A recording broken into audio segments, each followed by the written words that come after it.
ஆனால் நான் சேகர்பாபு ஒரு மாதிரி அண்டி பிழைக்கிற ஆண்டி இல்லைங்கண்ணா. இந்த பள்ளி எல்லாம் பார்த்தீங்கன்னா இந்த செவுத்தில் ஒட்டிக்கிட்டு சுற்றிக்கிட்டு இருக்கும் வீட்டில். அந்த பள்ளி கத்துனா மட்டும்தான் செவுத்தில் ஒட்டி இருக்கிறது தெரியும். இன்னைக்கு சேகர்பாபு அவரை பார்க்கணுன்னா முதலமைச்சரனுடைய ஜீப்பில் ஓரத்தில் பள்ளி மாதிரி ஒட்டிட்டு போவார். ஸ்ரீரங்க கோயிலில் எல்லாம் 4000 ரூபா டிக்கெட் வாங்கி சொர்க்கவாசலில் பார்க்கறதுக்கு போவாங்க. அதே சேகர்பாபு எப்படி அடாவடியாக சென்னையினுடைய ரவுடியா எப்படி இருந்தாரோ 20 ஆண்டுகளுக்கு முன்பு கோவிலில் இன்னைக்கும் அறநிலையத்துறை அமைச்சராக அதே ரவுடியா தான் இருக்கிறார். எல்லாம் நவருங்க. யாருன்னா சேகர்பாபுவும் அவருடைய குடும்பமும் போய் பெருமாளை ஃபர்ஸ்ட் பார்க்கணும். ஐயா அவங்க பண்ண பாவத்தை எல்லாம் கோயிலில் கழுவணுமா? கும்பாபிஷேகம் நடக்கும்.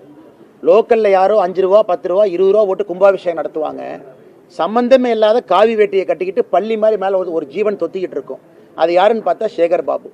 அந்த மனிதருக்கெல்லாம் பதில் சொல்லி என் தரத்தை நான் தாழ்த்திக்க விரும்பலைங்கன்னா, செவுத்தில் ஒட்டி இருக்கிற பள்ளியும் அறிவாலய செவுத்தில் இருக்கிற பள்ளியும் முதலமைச்சருடைய ஜீப்பில் சைடில் ஒட்டிட்டு போகிற ஜந்துவும் ஒரே பேர் தான். அது சேகர்பாபு.